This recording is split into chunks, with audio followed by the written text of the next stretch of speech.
Et on parle small et mid cap pour terminer cette heure de Smart Bourse. Chaque soir, vous le savez, le dernier quart d'heure qui est consacré à un thème de marché, le marché à thème, le quart d'heure thématique de Smart Bourse. Et donc, on parle ce soir des petites et moyennes capitalisations boursières qui ont retrouvé leur surperformance historique l'an passé. On en parle avec Vincent Le San qui nous rejoint à distance, directeur général adjoint de Ports-en-Par. Bonjour et bienvenue Vincent. Merci beaucoup d'être avec nous. Oui, effectivement, le point de départ de la discussion, c'est quand même l'année 2020, le retour de la surperformance des small caps. Je dis le retour parce que les années 2018-2019 avaient été un peu plus compliquées peut-être, mais historiquement, c'est un segment de marché qui surperforme les grands indices, les grandes capitalisations boursières.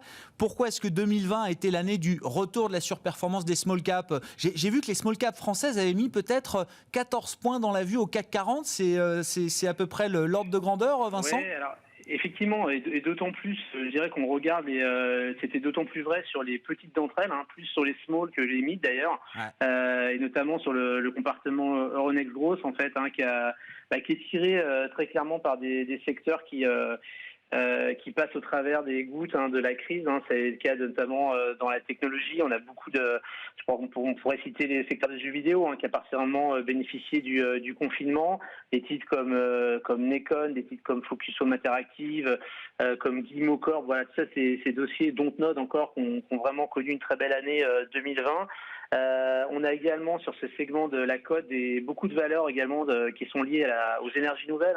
Transition énergétique, je pense notamment à un titre comme Maxi, qui a simplement fait x10 sur l'année 2020, qui est rentré au SBF 120 d'ailleurs en toute fin d'année. Je pense que dans le stockage de l'hydrogène, ça vient bien illustrer. Et puis les valeurs santé également, beaucoup de valeurs santé sur ce segment de mid and small et sur les small.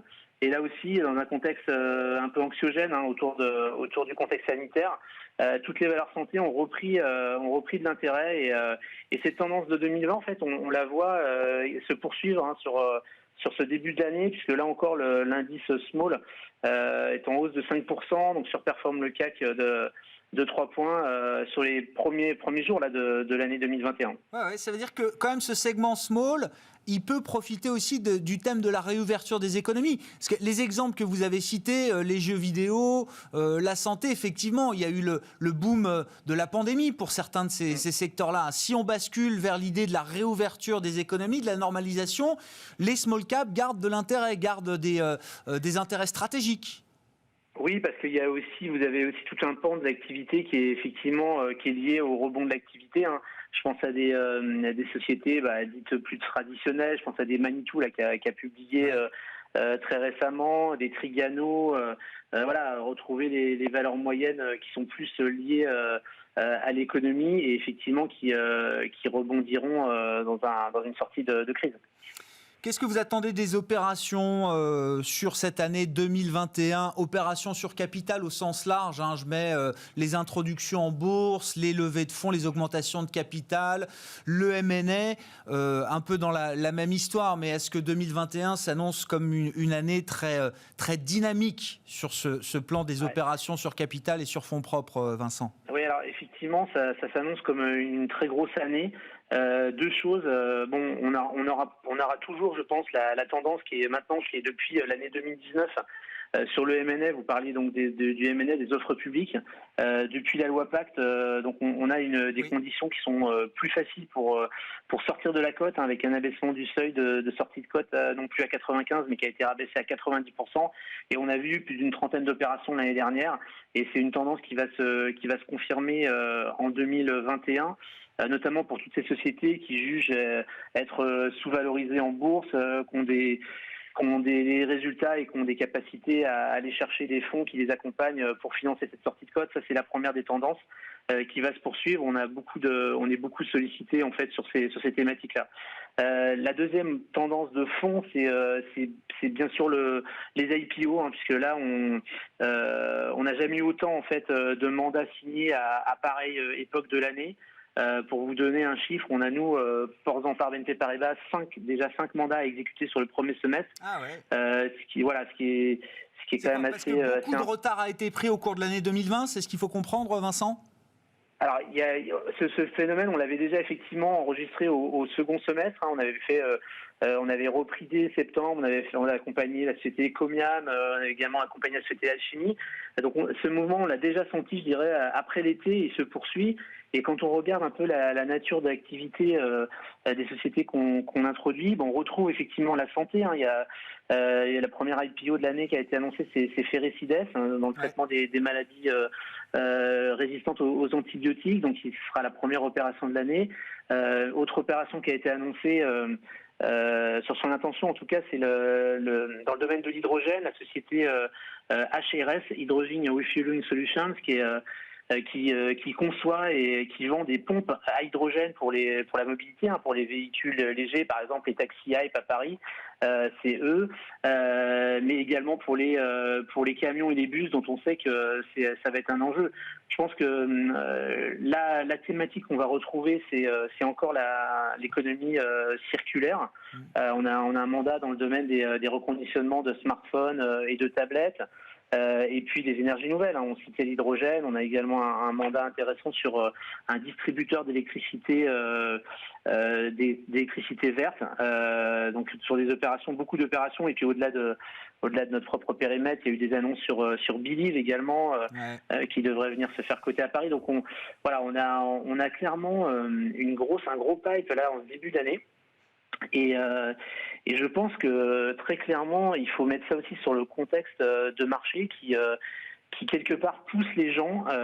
Déjà, on voit les volumes reviennent et les flux également sont depuis quelques semaines mieux orientés. Et puis, je pense également que psychologiquement, les chefs d'entreprise se disent que il faut prendre des décisions structurelles, donc qui touchent les fonds propres et probablement ce contexte pousse des opérations qui, dans un contexte, je dirais, plus tranquille, n'auraient pas été forcément en bourse, ou en tout cas pas tout de suite. Que dire des valorisations en général, en particulier aussi peut-être sur certains segments ou secteurs de la cote spécifiques, Vincent? Globalement, quand on regarde les perspectives bénéficiaires des small et mid cap et leur prix aujourd'hui, est-ce qu'on est confortable avec le niveau de leur cherté? Oui, on est confortable puisque les multiples restent en moyenne tout à fait conformes en fait à ces secteurs d'activité. On est autour de 15 fois en moyenne les bénéfices 2021. Donc on est sur des tendances de long terme, il n'y a pas de caractère de bulle. Alors bien évidemment, quand on regarde le sous-jacent, c'est qu'effectivement le marché pour payer ces prix-là, ça sous-entend un rebond du bénéfice par action, c'est assez fort, puisqu'on parle de 30% en moyenne là aussi sur ce compartiment. Voilà un peu comment est construit en fait, comment la bourse se positionne par rapport à ces valeurs. Donc clairement pas de bulle. On a un marché qui se porte bien. Et effectivement, quand on regarde, si on veut regarder par secteur d'activité, on citait tout à l'heure tout ce qui est lié à la transition énergétique, ça se paye cher. C'est clair.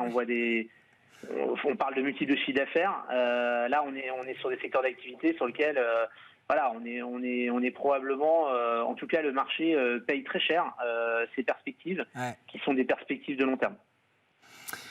Merci beaucoup Vincent, merci pour votre éclairage sur ce segment des small et mid cap, spécialité de la maison Portzamparc. Évidemment, vous accompagnez bon nombre d'entreprises vers ces marchés boursiers. Vincent Le San qui est avec nous par téléphone ce soir, directeur général adjoint de Portzamparc. On évoquait le dossier McPhy qui a encore enregistré, je crois, une hausse assez spectaculaire aujourd'hui, qui aura été l'un des emblèmes de l'année 2020 sur le front des petites capitalisations boursières. McPhy, la star du stockage de l'hydrogène, dont le cours de bourse a fait x10, nous disait Vincent Le San il y a quelques instants sur l'année 2020. On s'arrête là pour ce soir. Les marchés européens dans leur ensemble ont terminé cette journée dans le vert.